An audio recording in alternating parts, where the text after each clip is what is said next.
Hello, and welcome to Bands on Banding. I'm here with Jeff with Salad and Ruune. How about you both introduce yourselves? I'm Jeff from the band Friends with Salad. I also play in the band Edd Party and Colectivo Caskada in Portland. Hi, I am Ruune. I am Bentabia. I am Gregory James McKillop. I am Super Drum Boy, and I play in all of those bands, and I have no bandmates.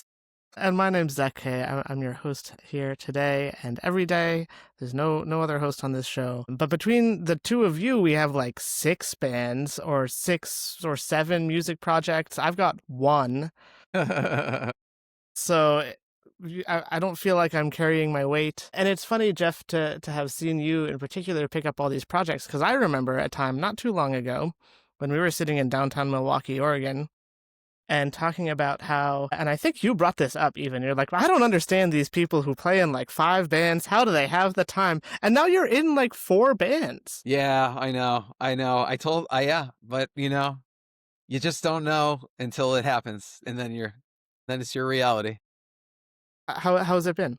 It's been good. I love all the. I mean, yeah. In addition to the 3 bands that I play in Portland, I also have multiple recording projects and collaboration things, and it's certainly been wonderful and super fun. And also, it is a lot. It's a lot to keep track of and keep moving. I am finding it difficult. But I'm gonna try to keep going because it's all really fun. Yeah. And Ruune, I imagine it's perhaps easier to keep track of when they're all your own solo projects. Yeah, I can just kind of do whatever I want, whenever I want, and that's literally the best thing that a musician can have in life is agency. But I feel like, Jeff, I actually I feel like one of the reasons, Jeff, you are in so many things working with so many people is because you like value, it seems like, I don't want to put words in your mouth, but it seems like you value community so much. And like that kind of like, you have such an enthusiasm around music and other people playing music that it makes sense that you would kind of just get sucked in to like playing with a bunch of people. And that's actually something there's something you said maybe a year or 2 ago to me that I've been trying to let like inform my life. Wow. Because you talked about one time, you were like, I am living my dream because I live in a city with a music scene and I can play a show whenever I want and I can go to shows and my friends will be there and I just get to play a lot of really cool music. And I think it's so easy to get caught up in sort of the capitalistic like success of metrics in relation to like playing music. And like I have like a pretty long personal journey with like working on that within myself, but I just remember that you said that stuff to me and I was just like Jeff is living the best life that you can live as a musician, of just sort of like having so much joy in and like gratefulness for like the actual important parts of playing in bands. So based on that, I think it's like completely not a surprise to me that like you play with so many different people because like you love people and like you just end up playing with them.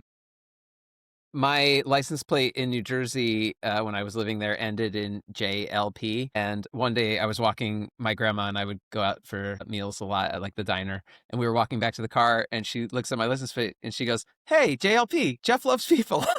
That's amazing. It was really cute. And look It's at that. true. And it's true. It was plastered on my car. So with that in mind, who is your favorite bandmate? The real, No, I'm kidding. the I'm real kidding. salt. Don't answer that. I'm curious to Ruune as to who your favorite bandmate is. Oh, my favorite bandmate? It's me. Are you your own bandmate? Is that? Well, I have no band. I guess. I guess the Void. Well, you know who doesn't show up late to rehearsal is the Void. But I show up late.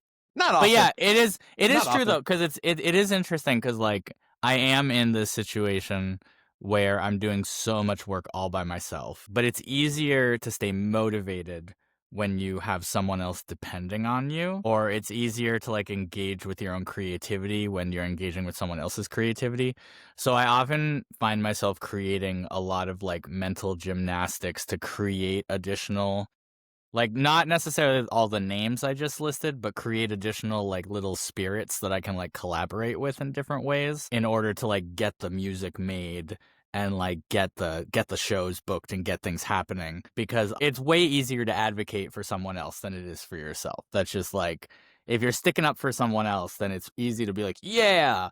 But when it's just you, you're like, I'm fine. I'm chill. That's interesting. And speaking of mental gymnastics, if I may, the way that you just described that makes me feel like every one of your projects is almost a duo. And I think you do have bandmates, because it's almost like there is the void, which is maybe who we're speaking to now. And then there's Bentabia. There's Bentabia, and there's Ruune, and there's Gregory, and the void interacts with each of them. And so maybe you do have a favorite bandmate. And what is it like interacting with each of those? I don't know that I have a favorite bandmate, but they all have different uses. Like, I've been having fun on my newsletters, signing off and being like, okay, like Ruune is the founder, and then Gregory McKillop is the outreach coordinator, and Bentabia is like the like HR specialist or like something like that. Yeah. But it is true in that like I'm working on some material right now that like is written by Bentabia but produced by Ruune. That's interesting. I didn't know that yet. And like all of my shows are booked by Gregory, even if Gregory doesn't like, because Gregory, the part of me that like writes the Gregory songs is also the part of me that like has the energy to book shows. And the part Wow. of me that is Ruune is the part of me that engages with like mixing and like sound textures and like producing. And the part of me that is Bentabia is a part of me that deals in kind of like metaphor and spirituality and stuff like that. So they all kind of have their different parts that they play in like the collective. So really, Gregory's the booking agent and Ruune is the producer. Yeah, beyond even like, is that what you said already? When you said, Yeah. you sign off as, yeah, that's what you said already. Yeah. I mean, okay. I try, like, there's no good way to sign off, and usually I just don't. But sometimes I have fun with it in like one-off ways, because it's just all Dungeons and Dragons. Yeah. That's just all it is. That's interesting. And I've definitely heard of people doing that before, where like they have a stage name, that's their artist name, and then they use the most like, and I am not saying this about you, but they use the most generic white guy name to do all their business emails from.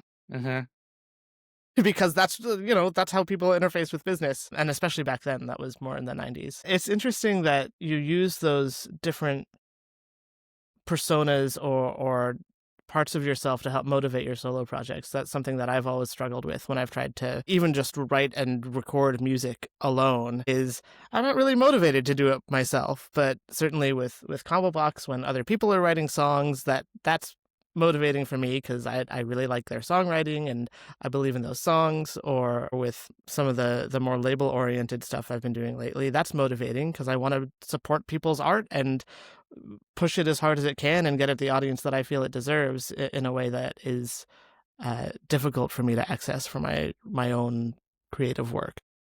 Yeah, I feel like working with someone else on music is like you're trying to find, like when you're collaborating, you're trying to find the thing that you really like in them.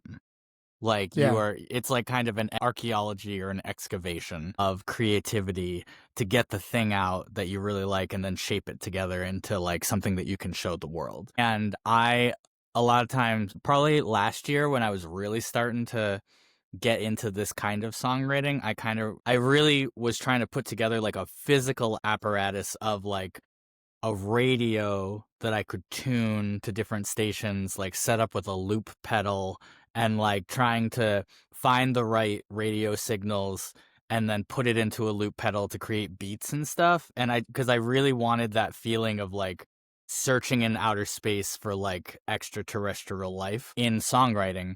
And then eventually I realized I could just try to do that feeling without having to put together like an entire Star Trek space station to like make it happen. I could just try to like find other writing styles or prompts or like whatever. And so that's really like kind of the mentality that I have now when I'm songwriting and trying to operate with the parts of myself in me as my bandmates, is I'm trying to like tune the radio until I find the song that I want to sing.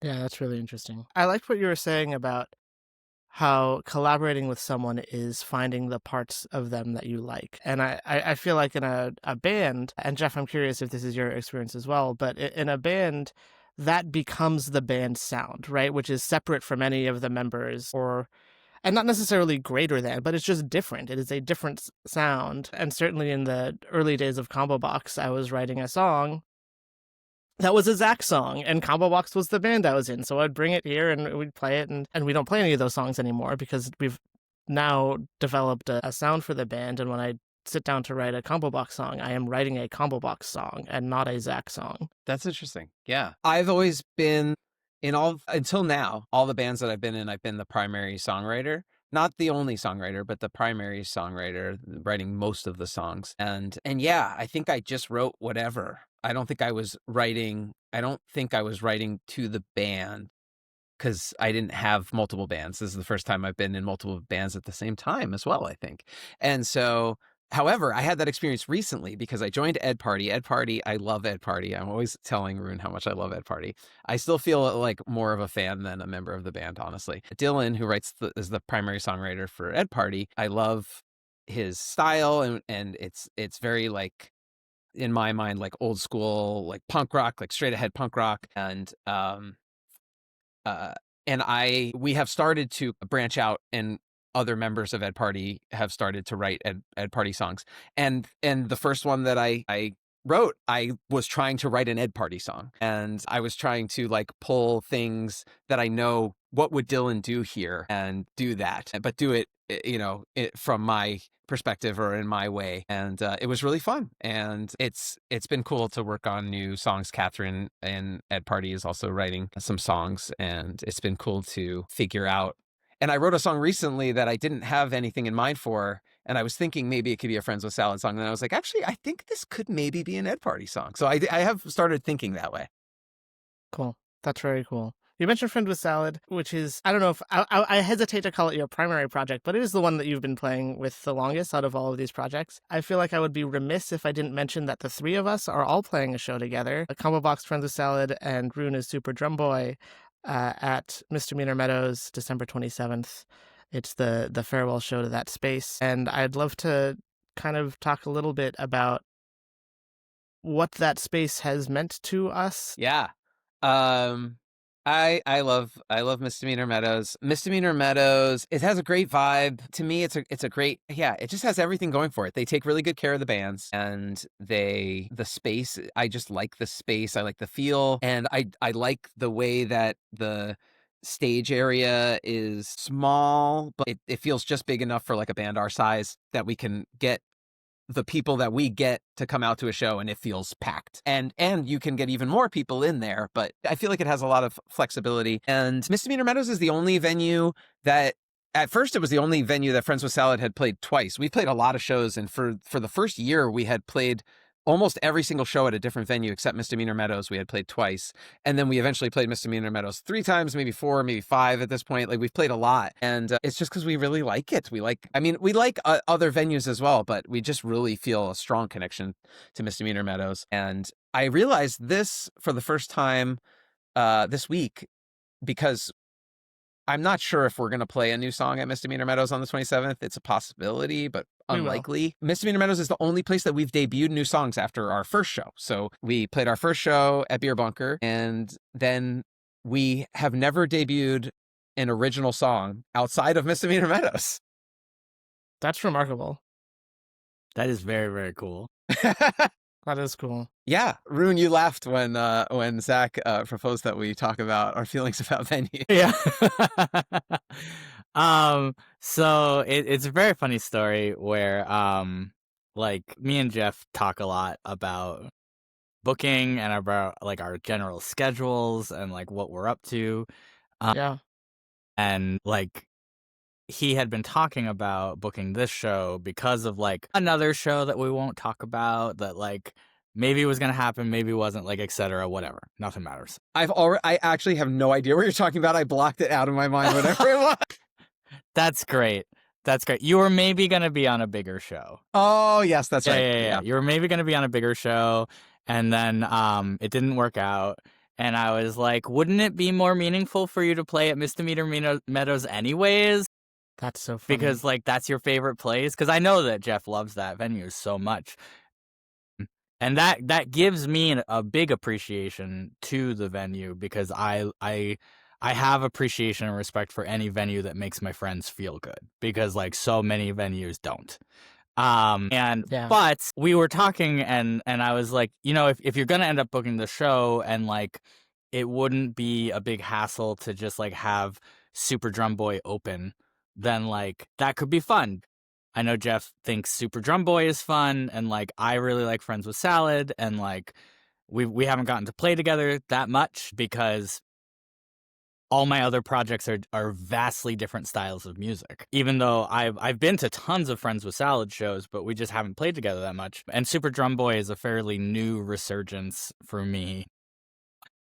And then when I found, and he was like, yeah, that'd be great. But when I found out it was the last Misdemeanor Meadows show, I kind of tried to talk Jeff out of having me on the bill a little bit, because I don't think I think it's a big deal to have a last show at a venue.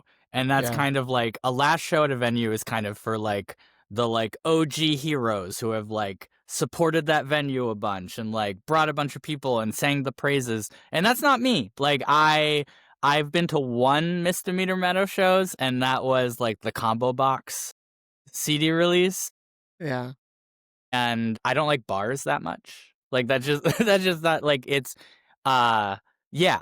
So I was just kind of like, I don't know if I should, like, I don't know if I deserve to, kind of thing, because I'm not like, I don't have this like love for this venue, but I do have a lot of respect for the venue because Jeff is a really wonderful friend of mine. I would consider you one of like my best friends in the city at this point. Same. And I just, like, all of us are like swirling around in this pool of like trying to figure out how to best express ourselves on stage with like limited amount of social currency.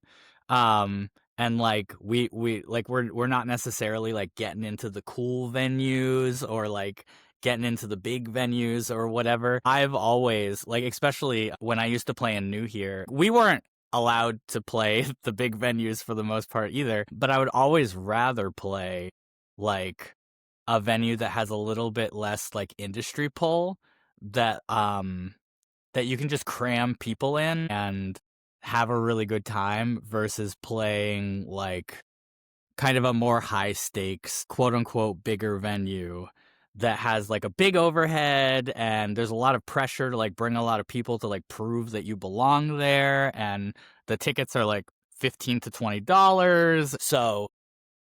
So and like the booking agents like don't give a shit about you. And yeah, so I'm always like, even if a venue isn't like, I wouldn't play Misdemeanor Meadows with like my solo music for the most part, because I just don't want to play in a bar. Like I want to play in places where people are like focused and listening to me. But that's the great thing about bringing Super Drum Boy back, is that I can play on these like fun punk shows with my friends at venues that have treated them so well.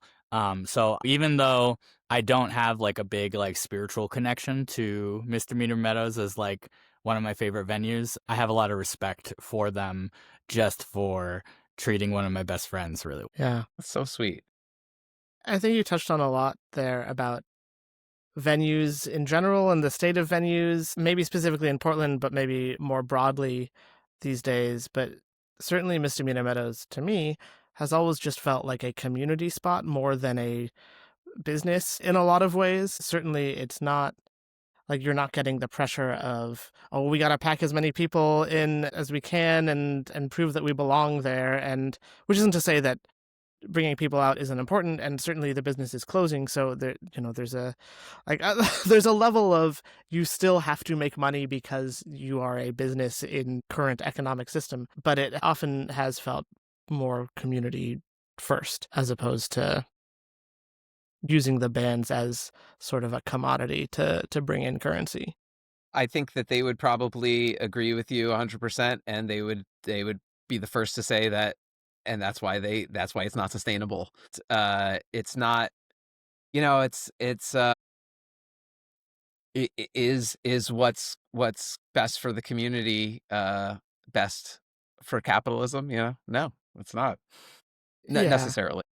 Yeah. Well, and it's just a tough time to be a venue in general, right? Like, they're not the only one closing in Portland at the end of the year. Lollipop Shop just closed down. Turn Turn Turn is closing down at the end of the year. And I haven't played either of those rooms. But a part of that, I'm sure, is related to alcohol sales and how down that is in general over the post-COVID period. But also, it's just, well, it's a tough time to try and be a business at all, especially one that is about art. It's also interesting that the alcohol thing. It's like, I feel sad that Misdemeanor Meadows is closing, but I think it's cool that alcohol consumption is down. Or I don't know if it's just alcohol. I don't know if people are just drinking at home now, but if alcohol consumption is down, that's great in my opinion. So Yeah, and certainly venues are going to have to figure out a way to sustain their business without relying on alcohol sales. And that is just a reality of it wherever they are. But we've also seen in this town all ages venues close down for presumably similar reasons because they couldn't actually bring in enough revenue. I'm going to push back on that a little bit. Go ahead. Hit me. Because people always talk about how there are no all-ages venues in Portland. And I think that what people are actually saying is that there's not a lot of huge all-ages venues in Portland. But there are actually lots of places where you can fit in 50 to 100 people in a room that are all ages. Just they're either not cool or they're not big enough or whatever. So people aren't talking about them a bunch. But you could play at Specs Records. You could play at the Waypost. You could play at Too Many Records. Waypost is last time. I don't know if it has changed, but Waypost is not going too hard on all ages shows, I think. I didn't know they had all ages shows at all there. Yeah, they're not advertising that they can do it, but they will say yes. And that's I don't know. For me, that's part of the fun. Part of the fun is getting people to say yes. Or not even getting people to say yes, but just, asking people, and then they say yes, usually. But, there's the High Limit Room. There's the Heights over in Foster. I don't know. There's, I made a little list of them, and there's at least, 15 all-ages venues that you can fit 50 to 100 people into that have very low cost for rental, if any. And that compared to when I was in high school, we had one. So I'm not saying that there shouldn't be more all ages venues, but I just feel one of the problems is a lack of education about the venues that exist in town, and maybe a little bit of a lack of willingness to contribute to making them a part of the scene. That's interesting. And I want to dig into that. But also, do you have that list? Is there a link? I would love to include it in the show notes. I'll try to make it into a presentable thing. Okay, yeah. And even if you just email it to me, I can put it on the internet somewhere. Yeah, totally. Because I think that's an important resource. I didn't know a lot of those places had all ages shows. Yeah. So you're definitely right that there's a lack of education. But what do you mean when you say a willingness to make them a part of the scene? People, I find, because I have historically been in bands that can't get shows, which I know is a lot of bands, but it's not every band. And because of that, I have historically booked at places that nobody else wants to play at. And or thinks to play at. To toot my own horn, when I booked the first Friends with Salad show at Beer Bunker, nobody wanted to play Beer Bunker. It was just, it's just this bar in Montevilla, and they had some shows there, but it was mostly kind of like once a year they would have like Old Dude Americana or something. And the first show I ever booked there was the first New Here show that ever happened. And we played there because we couldn't get booked anywhere else. Like no one would let us play. And I was like really sad about it. And then I was just sitting in the back of Beer Bunker looking around on their patio. And I was like, a show could happen here. And when I asked them, they instantly said yes and then gave me every Sunday for the next 2 summers. Wow. And it's just like people don't think to play there or don't want to play there because it's not like Swan Dive or it's not like Lollipop Shop or it's not Mississippi Studios. But you can turn any space into like a good space for a show. And often spaces like that won't charge you an overhead. Like they won't like you maybe have to do a little bit extra work to get like a sound system there or something, but like half the time you play in these venues and the sound people don't care anyways. So and like it's the same thing with like, you know, the Heights is like an 150 capacity room in the Foster neighborhood. And it's an all ages space. And not just an all ages space, but an all ages space that can have all ages shows until like 10 or 11 o'clock. And it's been around for a while, and like there's not a lot of bands are playing there. And it might be because it's kind of like out there, but like Misdemeanor Meadows is like right down the street. So I don't know. I just think that I think that people kind of get stuck in like punk traditions or like what's a place that I can go to where like it will make me look cool to play there because other bands play there. Sure. And that has never worked for me. And like every band I've ever been in, I've had to like gather up the loser bands in the loser venue and then like make something happen. And that's always been way more fulfilling to me than just like any of the other stuff. Yeah, I mean, also you learn about venues by seeing where people are playing, right? Yeah. So there's like, it becomes a recursive cycle there. Mm-hmm. Yeah. Jeff, Yeah. what do you think? Yeah. I think that I don't know. I think booking shows is hard. That's what I've learned. Is Write hard that work. one down. Whether you're doing it at a brand new space or whether you're doing it at an existing space, it has its working with other people has its challenges, and it's a lot of work. And so I think, and I don't want to say that people are lazy, because I don't think that's necessarily the point that I'm trying to make. But I think that it is really genuinely exhausting to book a show. And so I think people are more likely to be like, I can't get booked at this venue, which is a venue that I know about. There's nowhere to play, or. Yeah. And it's just because it's not because I don't know. There could be folks who am I to say, but there could be folks who sincerely only want to play at these venues, but they also just might not be aware until they listen to this podcast of all the possibilities. And even after they hear about it, they might be like, I'm not doing that. There's definitely a lot of people who just want to play shows and don't know where to start. I see that a lot in the Portland music subreddit, and Ruune, I've even seen you reply to a handful of those posts and be like, here are venues that will book anyone if you just get in touch with them. So saying like there's a lack of education or just not knowing about these venues, it feels like it rings true to me. Also, I'll be the jackass to say that I think a lot of musicians are just lazy. Or maybe not lazy, because I think lazy has a lot of connotations to it that kind of have weird intersections between like ableism and capitalism that like I don't particularly like. But I will say maybe disengaged. Yeah. Like how many times do we play shows? And Jeff, you specifically asked me to come on a podcast with you and talk shit. So I thought you were prepared. I was just about to say that I thought you exercised so much restraint thus far, and I love Rune's hot takes. They are certainly a thrill for me. And we talked about talking shit on this podcast, and Ruune was like, no, I'm going to be polite. Well, I won't talk shit about like individual people because I want you two to still be able to play shows. Like, I don't care. I don't care if I get blacklisted from any particular scene because I'm done. But like, I know you two have hopes and dreams that you want to do.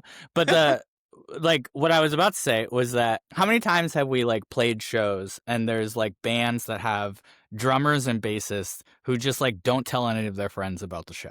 And sometimes guitarists, but it's more likely that a guitarist is like also a songwriter who's like really excited or whatever. But like whenever I hear about that happening, someone just showing up and playing, I'm like, aren't you excited? Like, aren't you excited that this thing that you're a part of is happening and you like want to tell your friends? And it's a different story if someone doesn't have any friends or they don't have a job or all their friends are in their band or whatever.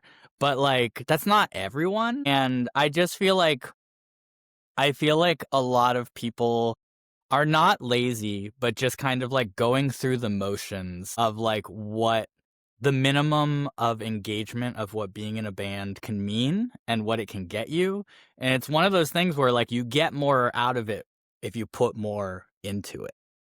And I think that kind of like, I don't think musicians are lazy. Like if I'm going to be like a snarky jerk about it, then I'll say that musicians are lazy. But if I go deeper into what that means when I say that, I think it's more that there's like a lack of engagement with like what being in a band could mean personally.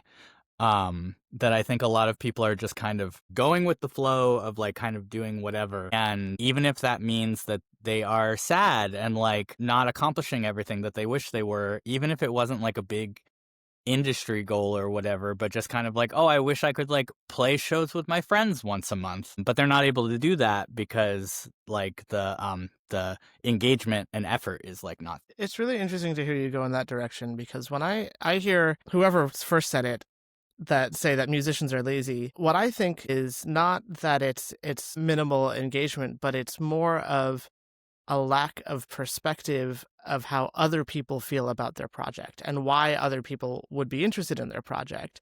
And a lot of the time I see posts like, oh, my new song's out now, you should listen to it because I made a song. And that's great for your friends, but when you're trying to build an audience or book a show, a similar example is people who post on Portland Music and say like, hey, my band would love to play some shows, if you need openers, call us. It's like, just because you are doing an art project doesn't mean that anyone else is going to be excited about that, and nobody will ever be as excited about that as you are about it. And so you have to kind of figure out, like, why do people want to engage with the work that I am doing? And if you can't answer that for people who you want to listen to your music, or people who you want to share a logistical burden of booking a show with you, because it is a lot of work, like you said, Jeff, it's hard, then it's going to be difficult to make things happen if you can't figure out why other people should be involved. Yeah. I think I understand how, like, because I'm very enthusiastic, as Ruune said before, and yet I still feel self-conscious. Like, it was hard for me initially to, like, I have a lot of friends that I play pickleball with, and that's like the main thing that we do. And at first it was hard for me to, unless someone directly asked me about, like, if it came up that I was in a band and they were like, when's your next show? It was hard for me. I didn't want to make, you don't want to like, make people feel obligated, or so I get that. I feel like I don't know that it's like the enthusiasm might be there and the excitement, but maybe people just need to believe in themselves a little more, and that the people around them care about what they're doing. Because when some of these pickleball friends came to a show and then they were talking about it, and some other people were like, why didn't I know about it? So I think it's important that people believe in themselves, and that the people that they like to be around are interested in what you're doing. And you don't have to make the decision for them. They could decide not to come to the show, which so many people decide to anyway. So it's fine. That's fine. I think you're kind of a bad example, Jeff, because I've never seen you not bring like a shit ton of people out to shows. Like I've been to so many Friends of Salad shows, including the first one, and like that was a really good night for Beer Bunker. And like, but like the point, like even if I took all of that knowledge out, you practiced and you felt more comfortable doing it. And also, it's not even about like, it's not even about an individual person being responsible for getting 20 to 30 people in a room. It's about like a single person being willing to invite 5 of their friends. Yeah. And like that's always, I've told Jeff this a million times, but like when I would book tours recently and go on them and I would talk to local bands who were supposed to play with us and bring people out, I would say, I don't care what your draw is. I don't care what your audience is. I want to know if you will motivate all of your bandmates to invite 5 friends each. Because if you have 3 bands on a bill, like if you have 3 bands on a bill, getting 75 people into a space shouldn't be like that huge of a undertaking. It just takes getting each band leader to like get other members of their bands as invested in what's happening as they are, or even less, because I find that usually band leaders are the ones who are like doing the vast majority of work to like get people out, and having that like democratization of effort kind of takes more of the burden off of the band leaders from kind of having to do everything. But I think the point is that, like, you know, Jeff, you were talking about that you can understand because when you first started, it was hard for you to get some of your like pickleball friends out. But even beyond that, like you were still bringing people to a show, and you were still, and I also am interested in kind of analyzing what we are saying when we say booking shows is hard. Because like what makes booking shows hard? The coordination between the venue and the other bands, if you're the point person, if you're the one booking the show. And what makes that communication hard? People not responding to your messages for several days at a time. And what is that other than disengagement? Dang. Checkmate. like it's like booking shows, like if you, and that's the other thing is that like we don't have to play shows with everybody. And this is kind of the thing where like, you know, why when I was talking about booking at like smaller venues that are more community minded versus like bigger venues that are like cooler and have capital to them, like when you book with those big venues, you feel like you're doing it because you have to.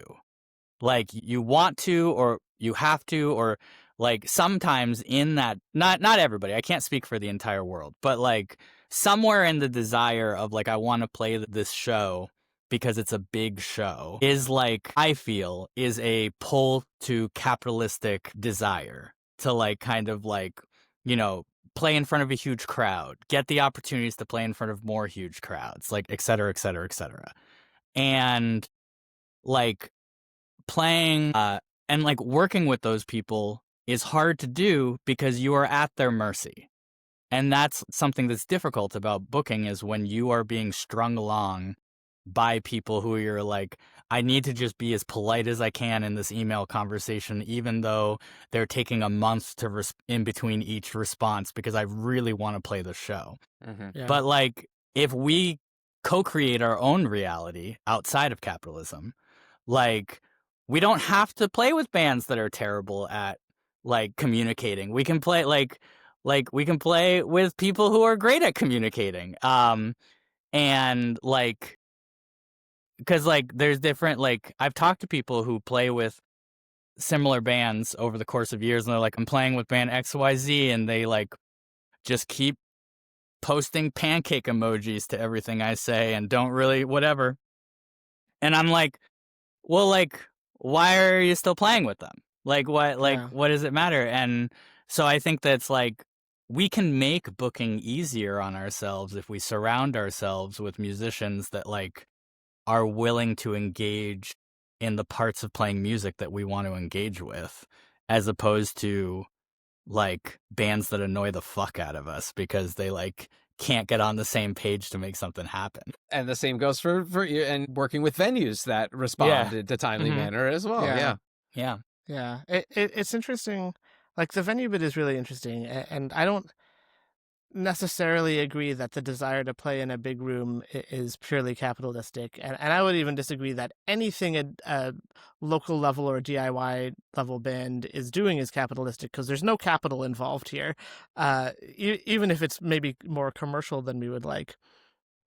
I was having a conversation with someone recently who's trying to book a show at a theater that they really like and they've had great experiences there and they want to play there. And the theater's kind of giving them a bit of a runaround and it's dragging on and they're like, well, man, I'm stressed because I need to lock this in. Like I have a hold at another venue that we've played before, but it won't be as cool and I want to have this really big experience and be able to deliver this really big experience for the people that come see us. And what I said to them is, your band is so good, you will be able to deliver that experience in any room.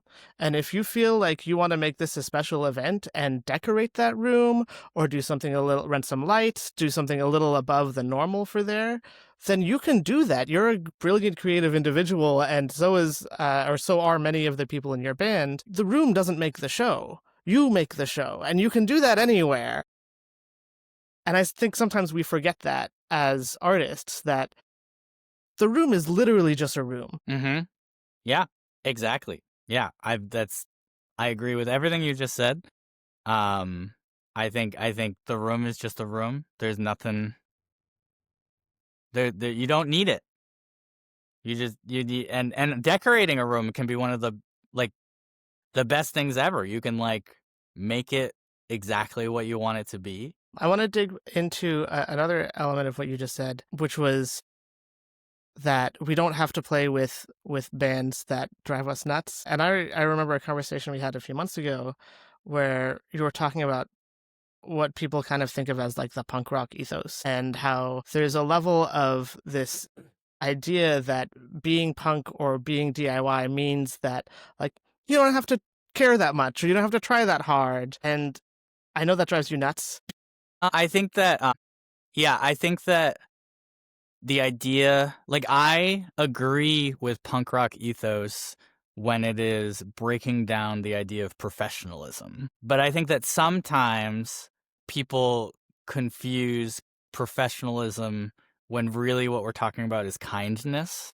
Courtesy. And courtesy. I don't think you have to try or care. I mean, I don't think you have to do anything. Your band is your band, and you can do whatever you want, and Ruune doesn't rule the world.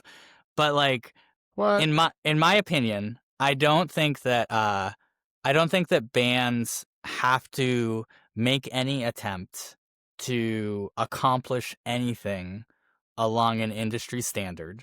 But I do think that it's just it's the same thing as when you're friends with someone and they just leave you on red for 2 weeks after you sent them a really important text message about something. It's it goes beyond music business or music community and just is now just kind of a part of we are just people living in a world together. And if you don't want to do the thing, then just say no.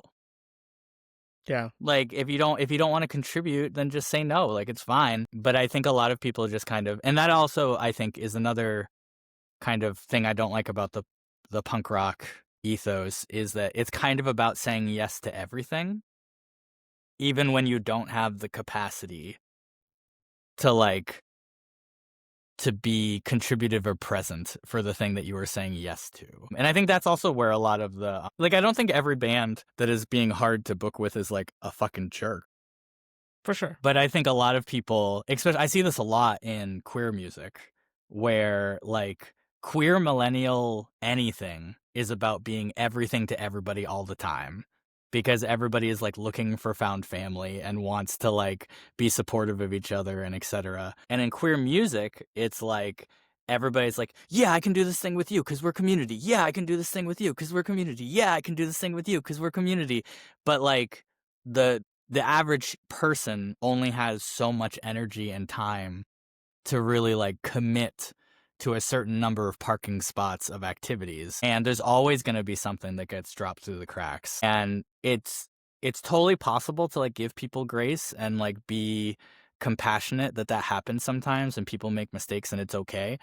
But I've noticed it's just a continual thing that happens culturally over and over and over and over again that I'm just maybe we should reconsider how we're living our lives. I used to there was this kid who ran shows in New Jersey I want to say 15 20 years ago or something. And they're a big deal now, but they were 14 to 17 during this time that I was halfway adjacently connected to them. And anytime I ever went to New Jersey, people were like, oh, you got to get this kid to run your show. And like, whenever I was going through New Jersey, this kid would get in touch and be like, oh, I want to run your show.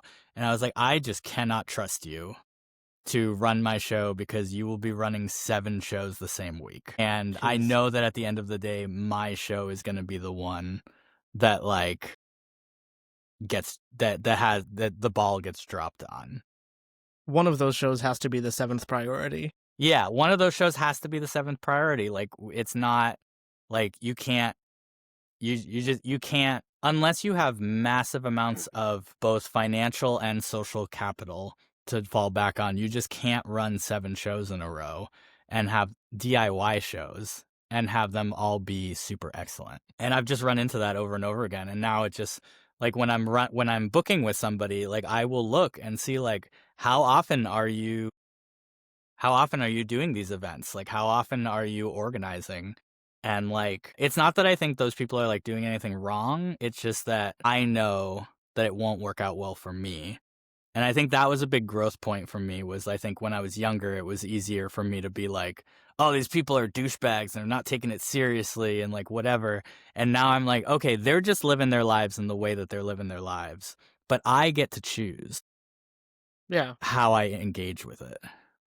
Yeah, and people can want different things, right? Like if your band wants to play a show every week, that's awesome. I'd love that for you. That sometimes that's just the best thing, is just playing out as much as you can. But if my band is trying to put together an event every now and again and spend all of our social capital on it and play Yeah. like once every 3 months and get everyone we know to come, I would like to do that with other bands who are aligned in that goal. And that's, again, it's not a value judgment, but there's a level of alignment there. Jeff, I asked you on a similar topic, if you had to describe your current era as a band in a few words, and this is about Friends with Salad, what would you say? And you said, on the verge of something. I forgot what I put. That feels right. Yeah, I stand by that. Cool. Tell us more about that. There's 2 of us here. Yeah, I think it literally said on the verge of ... something, right? Yeah. Yes. Yeah. Yeah. I have felt really proud of Friends with Salad. We've been a band for over 2 years now. We just hit 2 years in the summer, maybe technically the late spring. And I don't know that we had we didn't like sit down and carve out a 5-year plan, but I felt really proud about the growth that we've had as a band and what we've accomplished in year 2 versus year 1, and where things are maybe heading for year 3. So like year 1 was starting the band, like doing the, that's the easy one. It's just like you have to have something start and happen. So that's the first year, is like we played a show. I hadn't performed in like 3 years in front of people, not on a screen. And I almost had a migraine that day. For the last time that I almost had a migraine, the last time I did have a migraine was in high school. And now, 20 years later, 25 years later, that was what did it, because I was so stressed out about the whole thing. So yeah, just starting something is a big deal. And we were figuring out how to play with each other and how to write songs and just play shows, just start. It's so funny to me too, to think about, for that first show that Ruune helped us book, Ruune bailed us out because we had a show get canceled that was going to be our first show at the last minute, literally like 1 week before, that we had been planning months for. And I didn't know anyone, which just blows my mind now. Like I was reaching out to strangers who weren't following me on Instagram, or maybe they were just because I was a fan and followed them and they were kind and followed me back. But like I was reaching out to these bands that had no idea who I was. And I was like, hey, I just started this band and our first show got canceled. And do you have a show we could join? Or do you want to play with us if we can get something together? And it's so bizarre to me now, because we have such a strong community here in Portland now. So yeah, that was year 1, was like building community, getting used to being a band. And then year 2 was huge for us. We recorded an EP and released it. I guess we released it technically a little outside of year 2, but we recorded it anyway. And we opened for Say Ferris at Hawthorne Theater, which was really, really huge for us. And we got to play MIGFest down in Salem, which was a sold-out festival that I have been a fan of for years. And we've played a lot of just cool shows. This has been a great, not to say that year 1 wasn't great, but year 2 has just been like fantastic, lots of fun. So it's been a great year, and I feel like there's momentum, and I feel like there's growth. And there are some things that we have, like ideas of what might come in year 3, like playing more out of town and out of state shows, and maybe doing more recording. But we'd like to play some bigger shows like the Say Ferris show, but we don't have any booked yet. And so, yeah, I feel like I couldn't have predicted year 2 during year 1, and I don't really know what's going to happen this year, but I'm excited about it. And you want to play those bigger shows for purely capitalist reasons, right? We want the money. We want the salad. That's what we call it. Okay. I just want to clarify. I just want to clarify that even if there's no money involved, because when you're playing bigger shows, you only get to play those big shows if it's in front of lots of people. And in order to get the lots of people there, you need capitalism in order to do that. In the big venues. Not if you're at like Speeds in front of like 400 people, but like if you're going to play like Hawthorne Theater in front of like 400 people, like you're opening for a bigger band, and that bigger band has made use of capitalism as a tool in order to... And here's the thing, is that where I want to clarify, I don't think that makes anyone a bad person. Yeah, I mean, but I think it's unavoidable that like we are using capitalism as a tool when we are seeking industry success. Well, I mean, I agree with you 100%. And yeah. But I don't think anyone's a jerk for wanting it. No, and I'm not saying that. Certainly we are all operating in a capitalist system.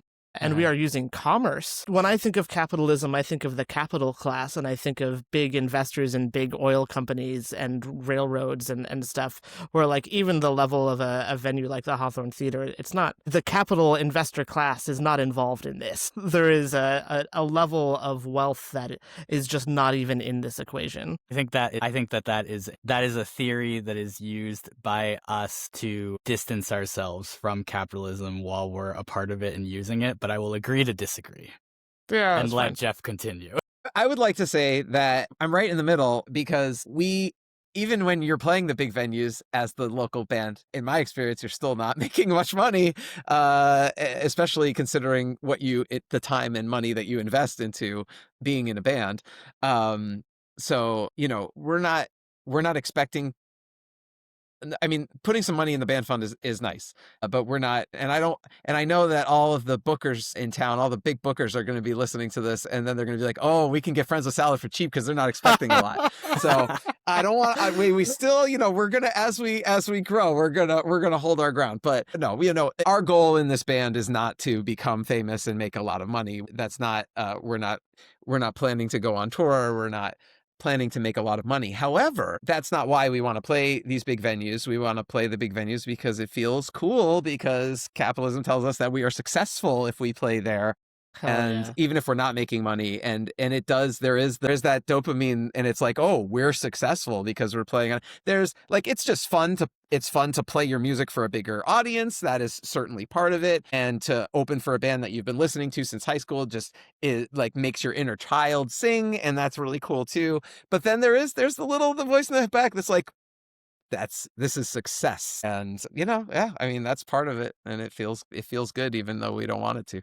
Yeah, that is what I'm referring to more than like the actual making of money. If anything, the way that smaller bands are contributing to capitalism in those situations is by making the bands above them more money, because lots of these bands don't actually even have the draw that they used to have. They're like relying on local bands to be willing to give up all of their money and work on the basis of nostalgia in order to keep the bigger bands' careers going. And like, to be fair, like, when I was in New here, I was running that band like a capitalist band. Like, like I'll say it. Gregory was in overdrive. I was in overdrive. Like, and that's the thing, is that like I actually am like kind of good at music business, and like that, like, but it like hurts me to do, which is like why I'm doing what I'm doing now. But like when I was in that band, everything that I did was literally about making the band money so that we could do the cool things that we wanted to do. It wasn't always like I liked community too, and I liked playing cool songs and stuff like that. But like I knew that like, you know, tour costs money, recording costs money, like all this other stuff. Like I'll be the first to admit I blocked Mackenzie from like playing with a bunch of touring bands over the years because I was like, I don't want to give them our money. Like I don't, I don't care. Like who, like these bands kind of suck and shouldn't even be on tour anyways. Like, but to bring it back to Jeff's era of the Friends with Salad, I remember talking to you about this earlier about how well your band was doing. Like, Thank you. and how like not even how well, but how actualized Friends with Salad seems. Like you had played a show and you were like I'm really surprised that show went that well. And I was like, I'm not. Like I've consistently seen Friends with Salad put on some of the best performances in town. It's really like unique yet accessible music. The people in it are all really nice. Jeff is a man about town. The band brings people out. I still can't believe that I went and saw that like ska fest that you played last week that had like a $20 ticket with a week in advance notice, and Friends with Salad brought like 25 people out. Like, and that's impressive for like a band that has only been around for 2 years. And on top of all of that, your songwriting and music is really good. So like, oh my God, it makes you. sense. Yeah. Like, it's just like, it's like you are the professional wrestlers with the it factor. Like, It's so sweet. Thank you. It's all true. It's certainly all true. And I'll let you respond in a second, but I'm also going to say nice things about you. But I mean, certainly my band has been around for about the same amount of time, and our two bands have played 4 shows together. This December will be the 5th, and every single one has been a banger, and that's not because of me, but you put together a lot of those, and they were just super fun events. I mean, the show at the food carts that we played was entirely you, and I never would have thought of putting together that event, but you did it. You built the community of the bands. You brought a lot of the people there. Same thing with that show in Kaiser that, again, like not only a town I'd never heard of, but a venue I've never heard of. And you brought us along, and it was just great. Your music is excellent. We're going to listen to one of your songs in just a minute here, and it's one of my favorite Friends with Salad songs. We'll talk more about that later. But yeah, I am in no way surprised that your band is accomplishing the goals that you want your band to be accomplishing. That's very sweet. Thank you. Yeah, so we're going to listen to a song off of the recent Friends with Salad EP. Jeff, do you want to give it a little intro? Yeah, the song is called Friends Kiss, which is also, it's the title track of our EP. And it was also what I wanted the band to be called originally. Ruune is 2 thumbs downing this for Ruune those is, of you listening audio only. Right, yeah, audio only. Ruune is imitating my bandmates.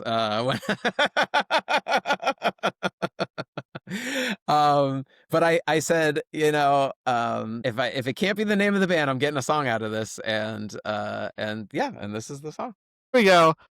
We've got Friends Kiss by Friends with Salad off of the Friends Kiss EP coming at you.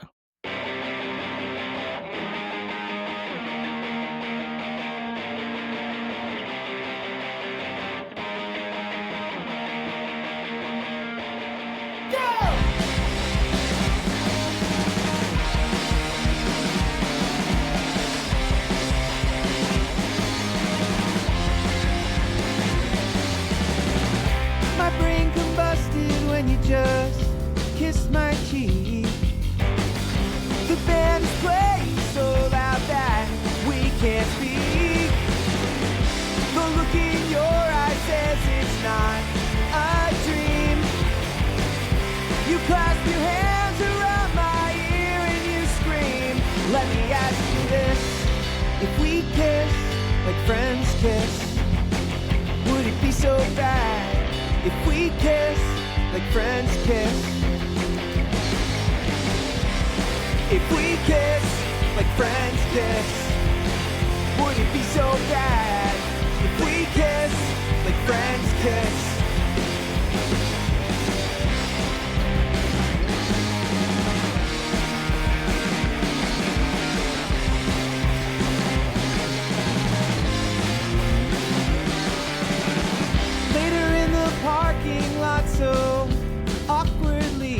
occurs to me that this is maybe the least ska Friends with Salad song. Yes, that's correct.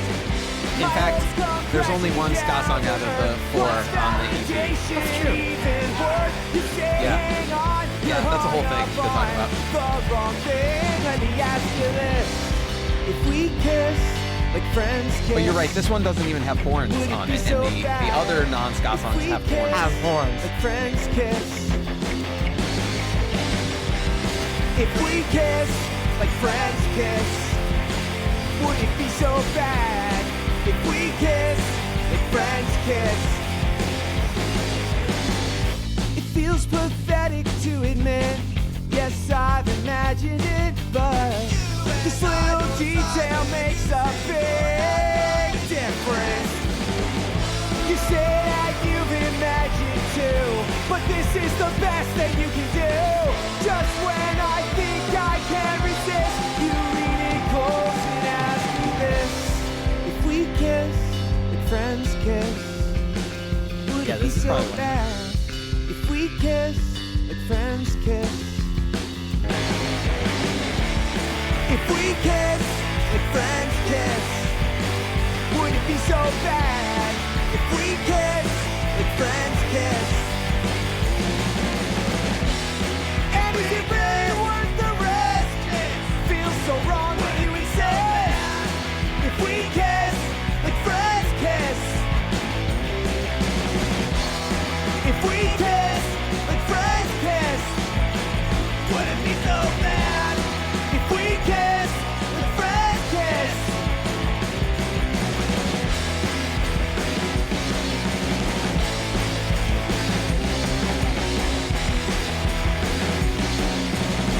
This song rules. Thank you, it just ended. It did just end. Okay. Well, that song rules. Yeah, Thank I love you. that song. That is my favorite Friends with Salad song. Aw. I would Thank love you. to hear more about it, the story behind it, how it became the title of your E EP. Yeah. Well, we were on all of Friends with Salad was on another podcast recently, Skagazine, and we talked about, I talked a little bit about how I've always thought it's funny that we're, like, from the day one, when we released our first demo, which was 3 songs, and only one of those songs had ska on it, and it was just, 2 of those songs had ska parts, but neither of them were ska songs, and they were small parts. One was just an intro, and one was just a bridge. But from day one, people were calling us a ska band, and not even like ska punk, just like ska band. And as someone who is a lifelong almost fan of ska, I have images that come to mind when I think of a ska band, and music that comes to mind specifically. Probably most people have an image, but I have specific music that comes to mind. And actually, I don't think we fit either. Like, I think most people will think of a ska band and you think of like 12 people with horns, and we're just 3 people, no horns in the band. There are horns on the EP, thankfully, but yeah, I just thought it was funny that people call us a ska band and we're just 3 people, and we don't really, like, we were playing a lot of ska. Even at our first show, we played a lot of ska, but we didn't release ska on our demo. So, like, what people heard on the internet wasn't a lot of ska. And yeah, and this EP is not.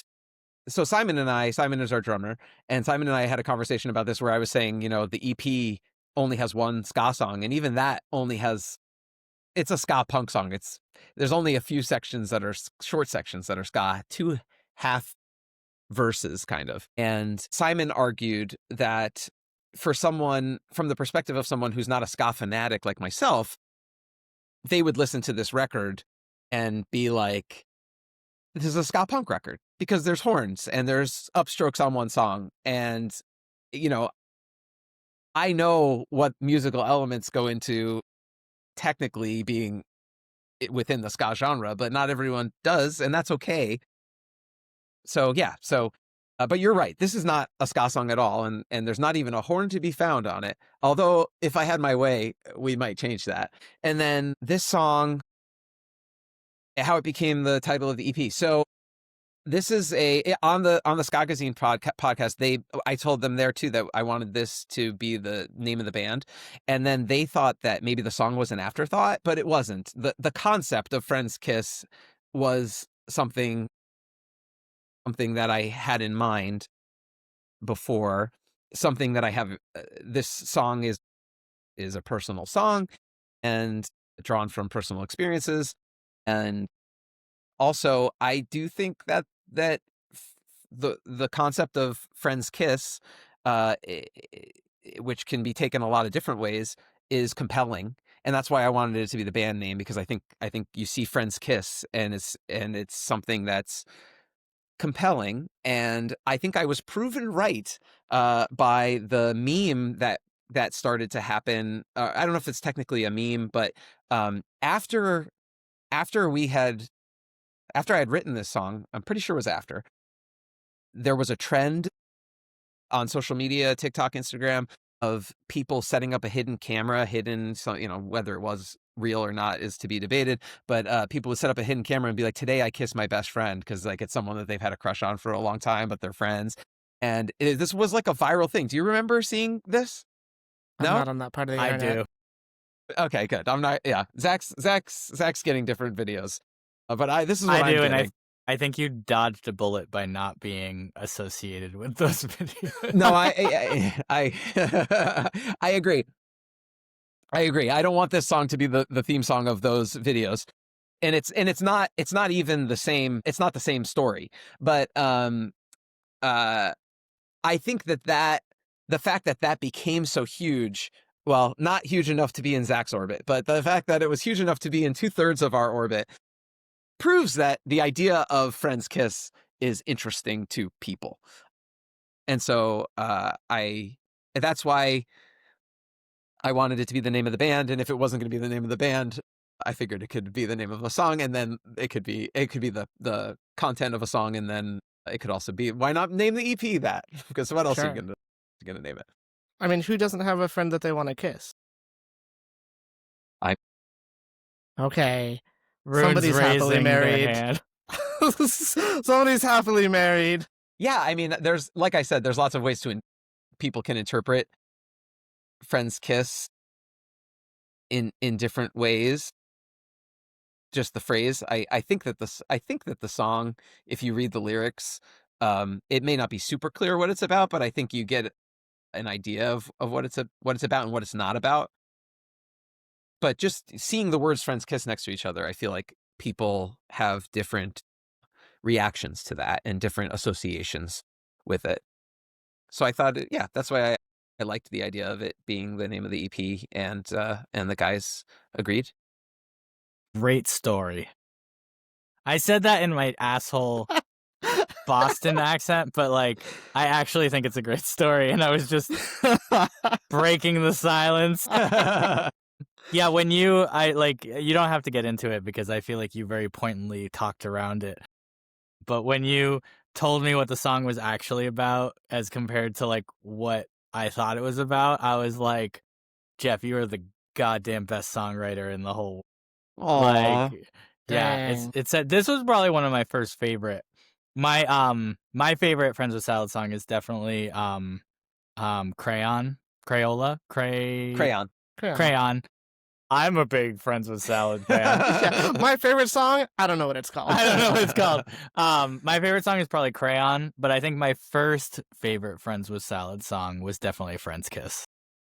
Thank you. Friends Kiss was, I'm pretty sure Friends Kiss was the first song that I heard audience members singing lyrics to our original, because we had people sing along to covers, but it was either this or Home Stretch. Both have a pretty repetitive chorus that you can pick up on pretty quickly. But I think this was the first one, and it was very exciting. I love how the song starts super heavy. It's like a thrash just intro thrash. almost. You're like, oh, like there must be so many tattoos on these dudes. Like just so many tattoos, and they all say the word thrash. Yeah. And then it's like, I'm cute and I'm singing about friendship. friendship, and then it goes back into the super thrash song, and I'm just like, God, I love variety. Especially then you see a picture of the band and it's like, Yeah. it's not that at all. Yeah.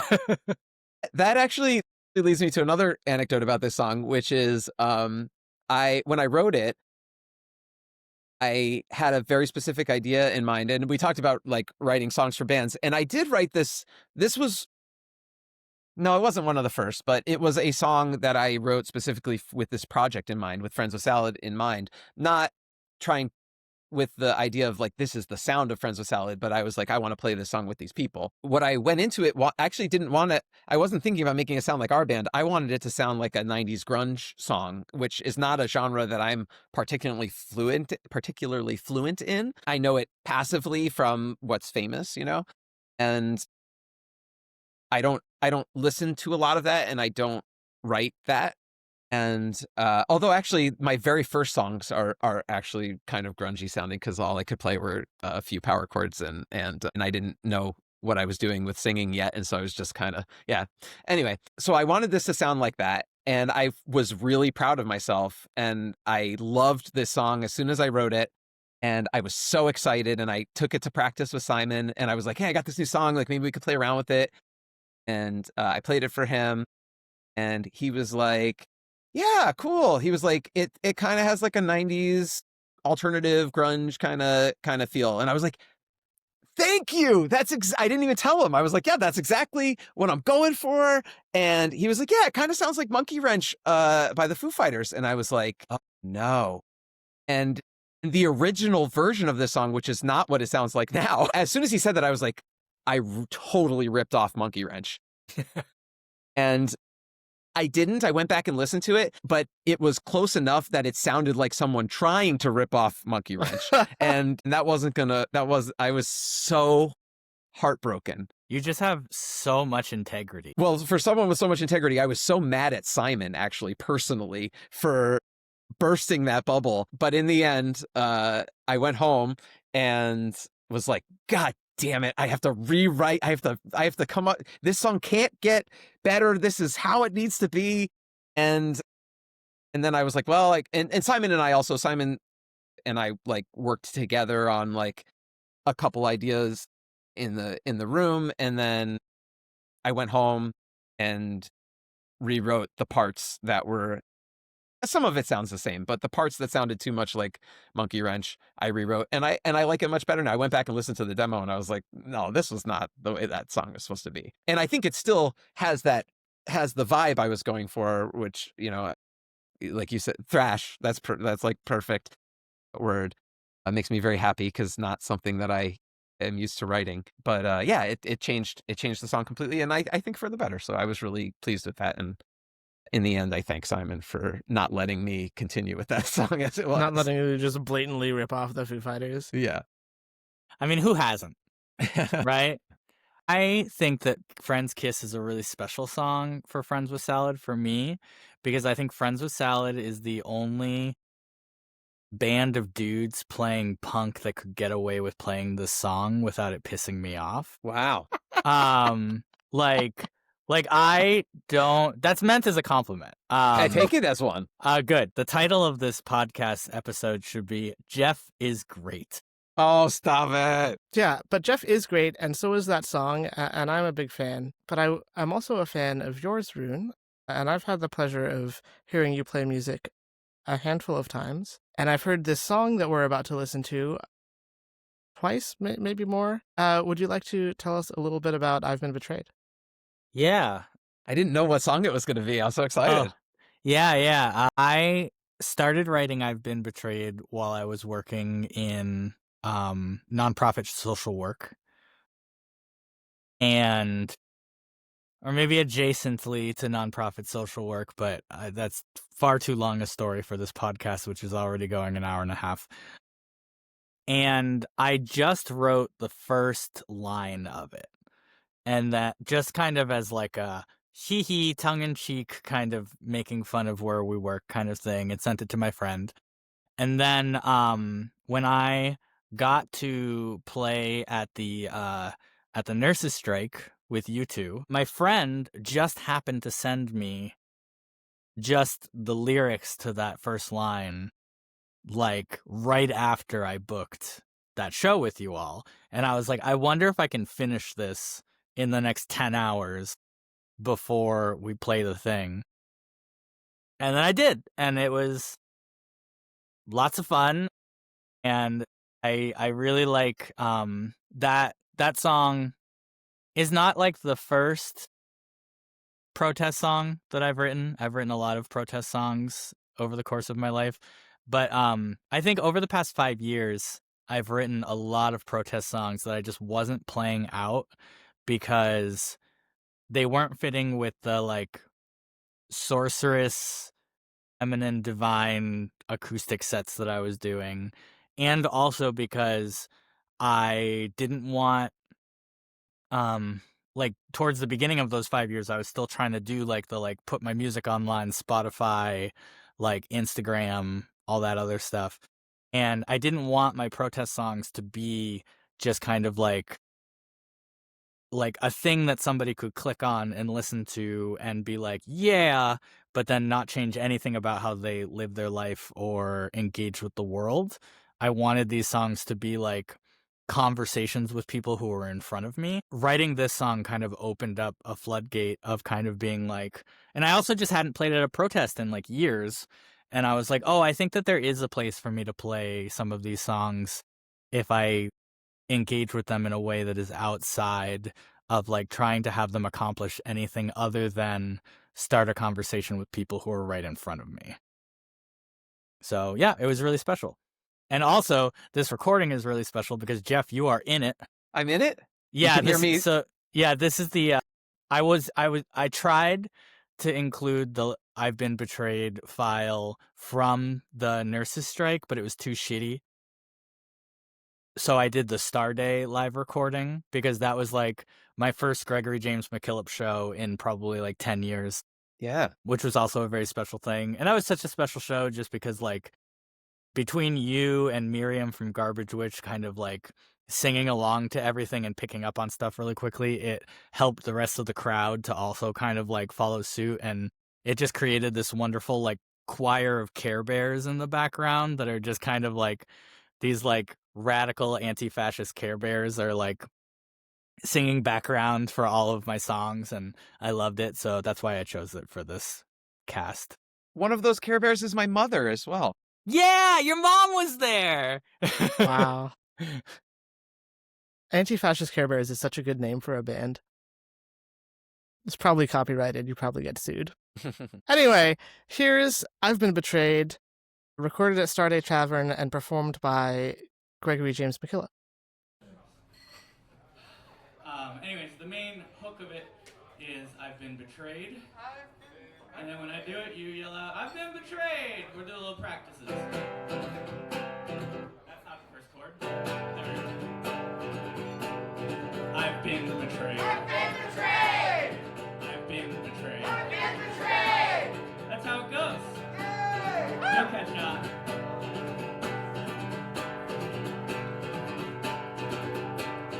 I've been betrayed. I've been betrayed! By the non-profits who steal the money out of people's pockets. I've been betrayed. I've been betrayed! A leadership who's ever been leadership of anything at all. They say power corrupts, well I've seen power corrupt up close. Make you wait in line like you depend on them for all your food and clothes. You wait for your turn, you'll find out all they've got for you today is goes. They can't afford another worker cause they just cut a fat check to the CEO. I've been betrayed. I've been betrayed! By all the donors who think that they can buy into the system. I've been betrayed. I've been betrayed! By philanthropists who never seem to ever really ever wanna listen. Same power corrupts, well I've seen power corrupt up close. You don't know where it is in the song, do you, Ruune? Like you depend on them for all your food and Ruune can't hear the song. I've been betrayed. I've been betrayed! By corporations who gatekeep healthcare all across the nation. I've been betrayed. I've been betrayed! By healthcare companies who keep us from the healthcare that we need. They say power corrupts, well I've seen power corrupt up close. They make you wait in line like you depend on them for all your food and clothes. You wait for your turn, you find out all they've got for you today is ghost. They can't afford another worker cause they just cut a fat check to the CEO. I've been betrayed. I've been betrayed. So what you gonna do about my pay? I've been betrayed. I've been betrayed. So what you gonna do? So what you gonna do? So what you gonna do today? What you gonna do about my pay?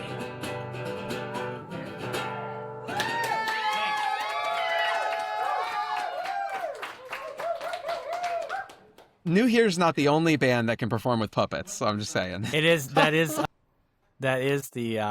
I do want to make a music video With puppets. with Jeff that is the only actor you need. Yeah. I want to get a bunch of my friends to come over and play in front of like a small set that people can stand behind and like have the puppets be like, I've been betrayed. Yeah, that's really That's cute. super fun. I kind of want to do it before.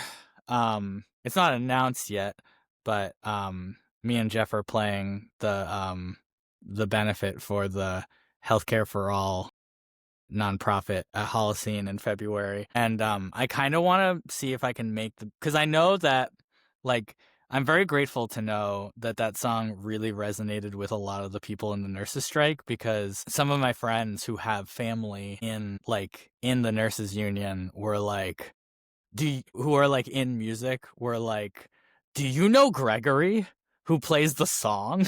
And I mean, mostly this is it's very kind of like middle-aged mom activity that's going on, but it seemed to resonate a lot with people, so I like recorded a quick little version to like send to people to like spread around if they wanted it. But I kind of want to record like a music video with the Muppets really, to see if I can give it to them to use as kind of like an advertising thing for that. That's cool. Like I don't yeah, but And you'll give them a good discount on the licensing fee. yeah, I'll give them a great discount on the licensing Just the fee. Statutory license, no Yeah. more. Yeah, no, all of my songs are OpenCC or whatever. I don't know. Anyone can rip them off. I actually had a really interesting conversation. There's a I'm gonna be, some of my music is gonna be in like a short film with somebody that I met through school, and they were really, really concerned about like me. They were like, so you're not on anything, like your music's not on anything, and I was like, no, it's not. And they were like, well, how, like, if we go viral with our short film, or we're like on festivals or something, which is not unlikely, like how will people find your music? And I was like, oh, you just go send them to the website, like it's fine. And they were like, but we're gonna be posting it on TikTok and blah blah blah. And I'm like, if people want to know who I am, they'll click a couple links and get to me.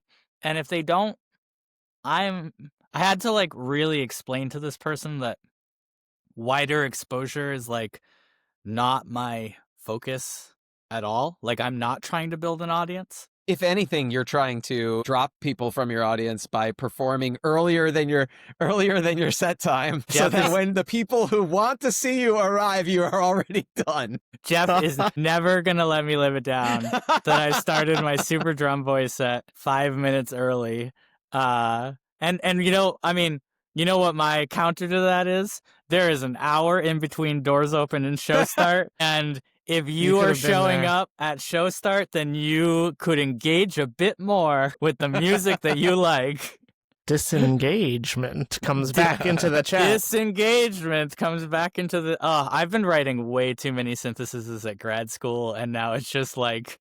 It's like seeping into my regular day-to-day conversation. But yeah, I love playing that song because it's funny that 1 out of every 5 crowds just can't catch the response sing-along part. Wow. Like they just like stumble over it real hard. It's hard to get them to do it like at the Interesting. right time. But most people really, and it's just fun. It's just fun to sing. I would like to gush about you and this song. I think this song is incredible. It's been so cool to see firsthand. Like, this is a very personal song for you, but it's also so universal. It's like 3 words that for a crowd to yell is so cathartic. Like, and I've seen it, and people it feels so good to yell that, because I feel like we're all going around trying to pretend like everything's fine. We're the dog in the burning house, and to yell out, to have the opportunity to just yell, "I've been betrayed," over and over and over again. It feels so good. Like you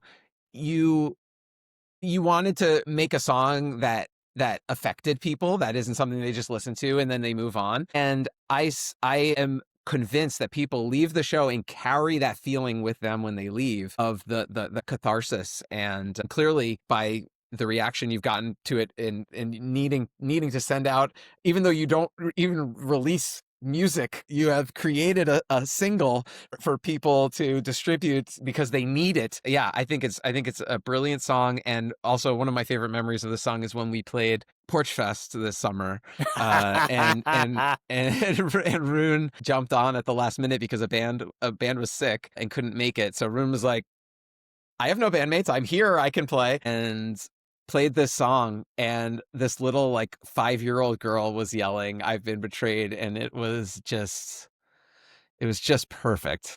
That's delightful. Yeah, that was very, very cute. Yeah, it is very I have been receiving a lot of, I don't know, when you sent Zach, when you sent out that question that was like, what era are you in? I think I wrote down like I either left it blank or wrote down creating my own reality. And I have been getting a lot of signs from the universe that, like, I don't know, like, I know that I talk a lot of shit, and I know that, like, I can sometimes talk very confidently about, like, the way that I live my life musically, but, like, the decision to disconnect entirely from a lot of these systems by which we're supposed to, like, present our music through, whether it's, like, streaming or whatever, it's actually it's kind of scary to, like, disconnect from those things and be like, is anybody going to care? Like, is anyone going to listen to my music at all? Like, and I made the decision to get off Spotify 2 or 3 years ago, I think. But I made the decision to get off Instagram in April, and I was like, is anyone ever going to come to a show or listen to my songs again if I'm not like spamming them constantly with a reminder that I exist? And lately I've been getting a lot of payoffs that, like, it is possible to exist outside of those systems. Like, it's really, like, this isn't a Gregory song, but like, it's really amazing to me that I can go and play that car crash song that I played, Jeff, at different shows, and people will sing along to it, and it's not, you can't listen to it anywhere. Yeah.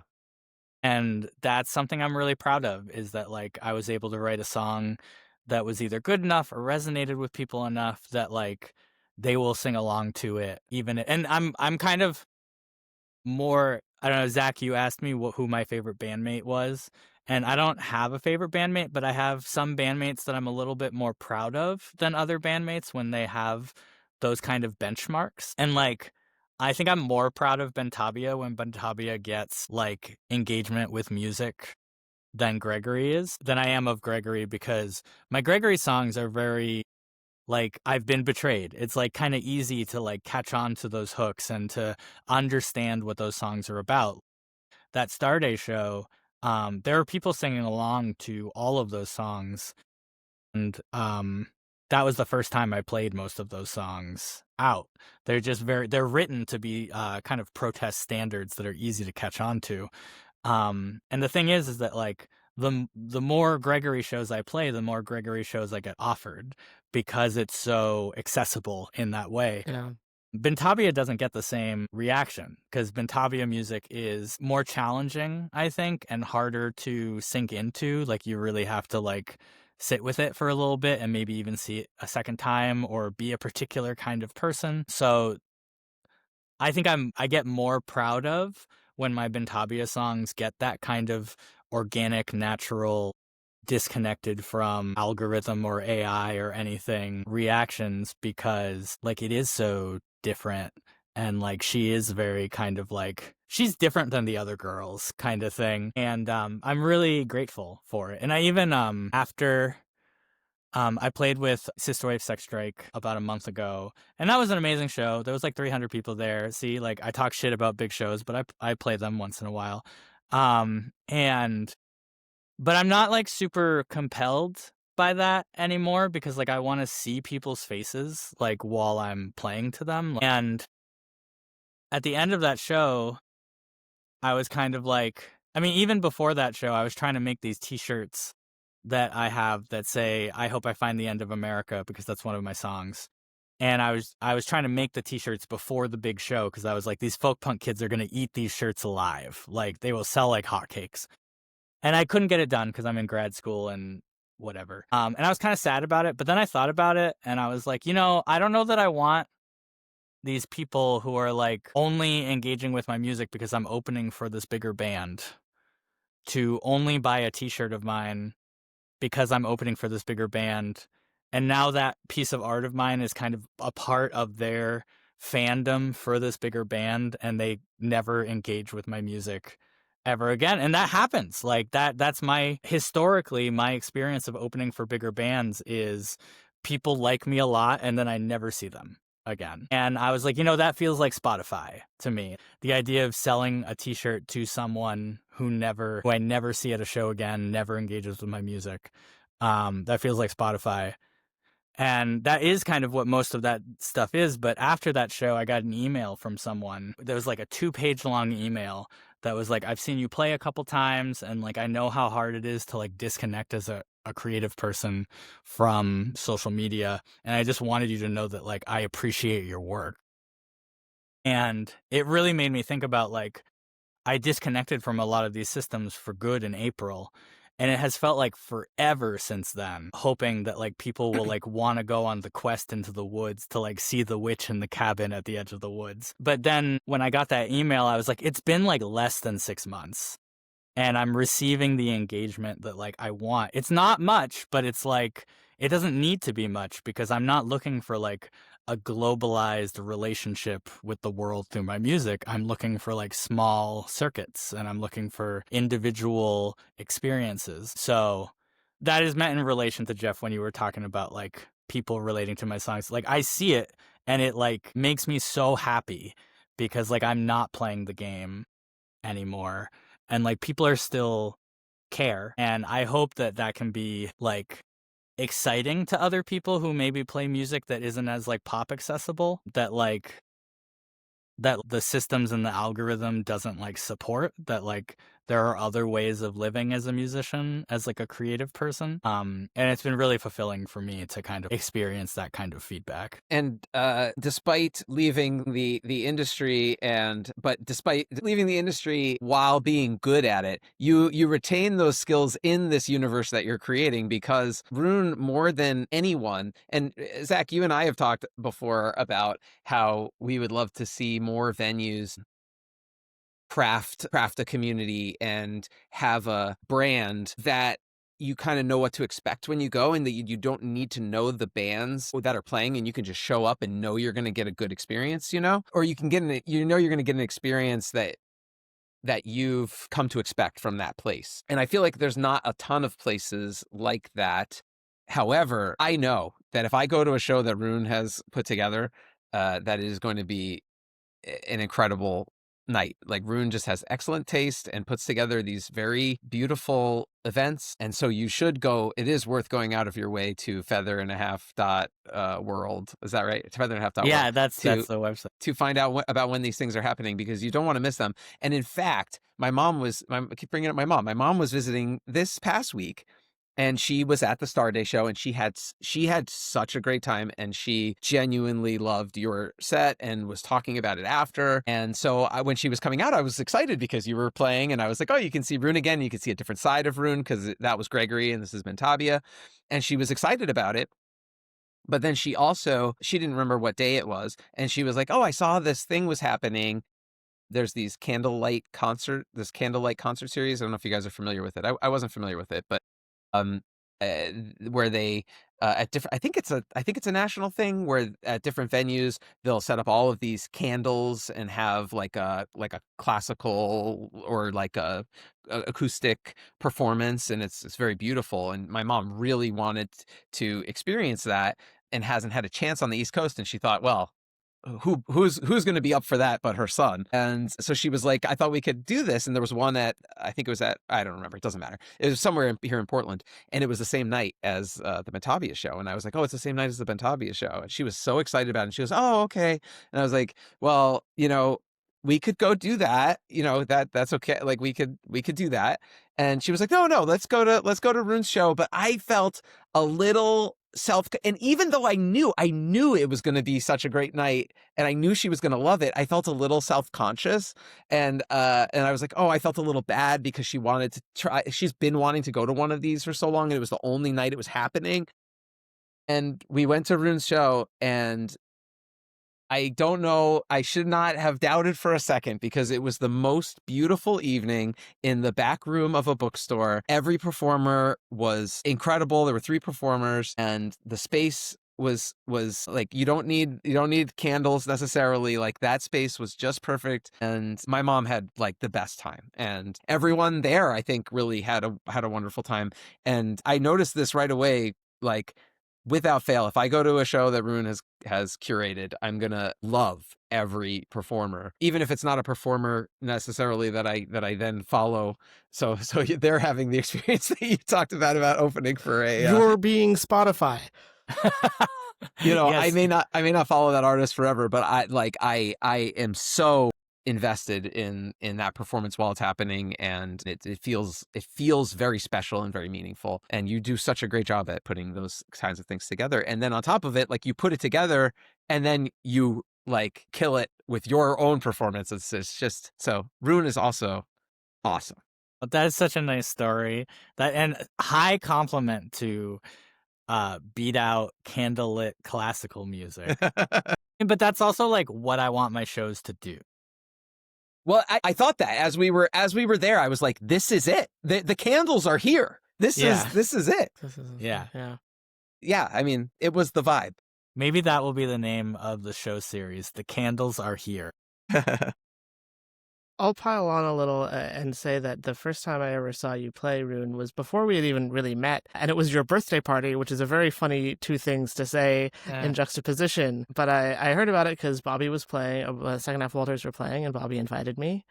And I didn't really know what to expect. I knew who you were because you were active and still new here at the time. But that was such a memorable evening of performances. All of the acts were great. Your 2 friends from the East Coast were both incredible songwriters and performers. And I don't remember their names, even though I have one of the shirts. It was the Michael character and Eleanor Electra. Yeah. That Eleanor Electra set was truly incredible. Yeah. And then so was your set. It was just like Jeff is saying, such a magical evening, and I still think about it often, even though it was a year and a half ago.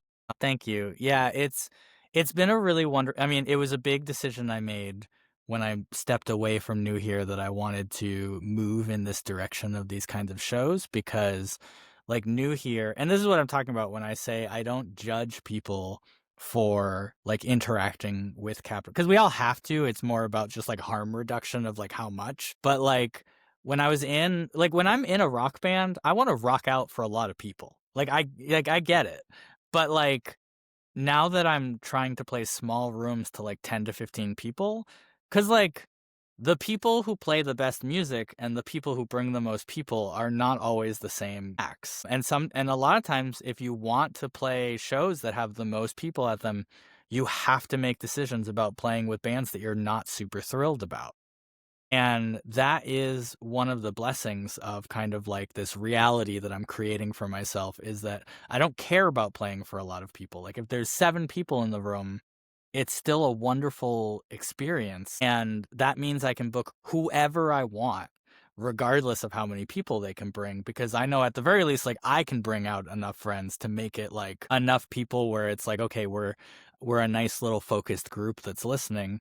And it's been a really wonderful joy. I think I said this at the show, Jeff, but it's a wonderful joy to kind of like get to experience these amazing songwriters and also perform for them as a songwriter and Yeah. kind of see each other in that place of lyricism. And it's also, I mean, that is I think even outside of my small-minded anti-capitalist way of playing music or whatever, like, I think it's even a thing that a lot of bands who play could maybe integrate into their booking, because like it's hard to get people to come and see your band over and over and over again. But if you create an environment of shows where the people that you're booking are always exciting, then like, and that was one of the reasons that New Here has such big draw, is because people weren't just excited to come and see us. Like, they liked our band and our music, but they were always like, oh, like the openers for New Here are always really, really good. And so it's not just like, oh, come see my band again. Come see my band again. It's like, come see this great lineup of stuff. And I think that is just like creating an event that is meant to be experienced from beginning to end, and that you're proud of everyone you're playing with, can do wonders for making a great environment to play music in. 100%. Which is part of why I'm so excited to play with both of you. Yeah.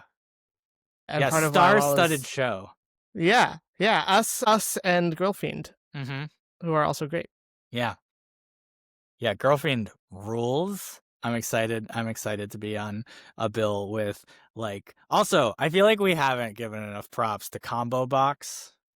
Like, Combo Box is so good. Like, I'm gonna admit, full up, I didn't get Combo Box when I first, like, Jeff and Bobby from Second Half Walters were always like singing the praises of Combo Box, and I was like, I just don't get it. And then when I saw you play at the Nurses Strike, I was like, these are 6 songs. And then when I saw you play live, I was like, these are 6 songs. And it's just like, it's very like At the Drive-In-ish. Like, I don't know if you know who they are, but they're like my favorite band, like, in the world. And just kind of like having something so experimental that's so dancey is like Portland is full of boring music, and like Combo Box is just like a shining comet in the middle of it that's just like so good. That's an extremely flattering thing to say. There's the fire that I was looking for in this podcast. I agree 100%. And yeah, I mean, I was already singing Combo Box's praises, and maybe it helped that first of all, I certainly have had experiences like Ruune's, where I've heard something recorded and it just didn't click for me, and then I saw it live, and then the recordings, like, even I became a huge fan of the recordings after. But for Combo Box, it probably helped that the first song I heard of yours was They Grow Up So Fast, which is your most ska song. 100%. And I was like, whoa, okay. And then everything else, I don't know if I had heard a different song first, I don't know if I would have had the same reaction, but having that be my intro, my personal intro, I was already hooked. And then when we played together, you never know when someone reaches out to you out of the blue. Like, we didn't know each other. You had heard of us through Bobby, I think, and so reached out to play a show. And you never know, like, when a stranger reaches out to you, are they going to be cool? Are you going to like their band? Like, those are 2 different things that either one may be true or may not be true. And when I was a fan of what I had heard online, but when I saw you guys play at Twilight that night, I mean, instantly S tier Portland band for me, or honestly, like, yeah, S tier Portland band, and like maybe and beyond. I think it's crazy that you guys haven't been around that long, and that you're playing at such a level where you should be playing those headlining shows that we were talking about before, where the bands are giving all their money to all the opening bands are giving all their money to them. Well, that's what we're in it for, is that money, is the opening bands' money. But I mean, seriously, like, a Combo Box should be a national touring act in the major venues of each city. But selfishly, I'm glad that you're not, because I get to come see you like 5 times a year, and you guys are just like, the best. Yeah, thank you so much. I mean, similar experience to that show at Twilight. It was so great to meet you and find out that A, you're cool, and also I like your band, and that's always the dream, which you don't always get either of those things, and you rarely get both of those things. Yeah. Yeah. So, and here we are 6 shows together later, so that's definitely a mutual feeling. And gonna play another one. Yeah. Well, that's the 6th, but yeah. Yeah, okay. Yeah. Super excited, and I'm sure there'll be more, so. Yeah. And No doubt there. I know we're running a bit over, but since we haven't, I just want to take a second to say that Girlfiend is incredible. And what I feel like we're all gassing each other up, but Girlfiend is also on the show. And just seeing Robin kind of emerge from being just kind of the rhythm guitarist in Culture Cat or the bassist in Shaylee to kind of being this amazing songwriter in their own right, and with a rockin' band, and kind of building this community around themselves has been really inspiring, and I'm stoked for them to be on the show too. I'm a huge fan and was so excited to get them on the bill.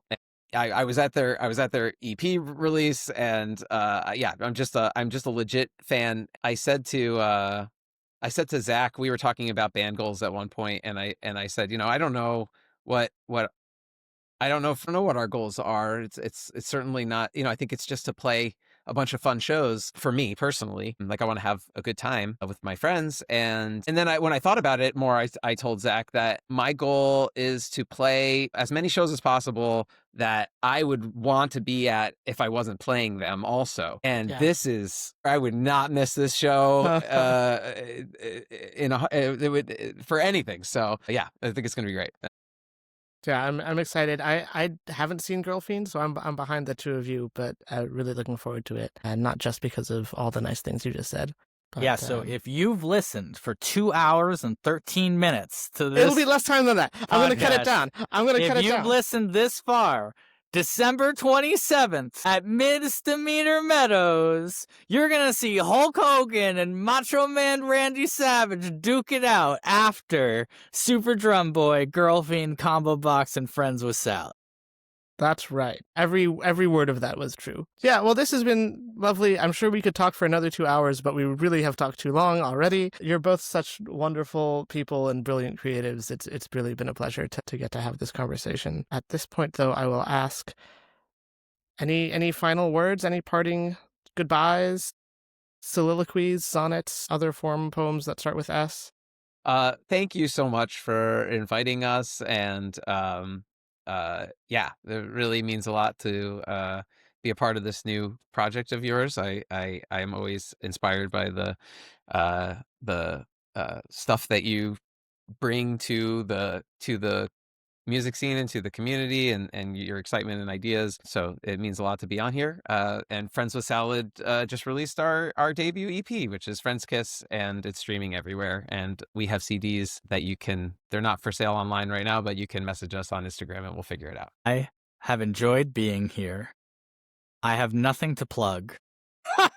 If you live your life in a way that best aligns with yourself, and if that life aligns with the life that I am living in some way, we will meet at some point, perhaps at a show, and I will see you there if you come on time.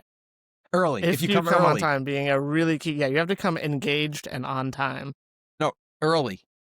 Engaged and early when doors open. On time, doors open is not early. You're right.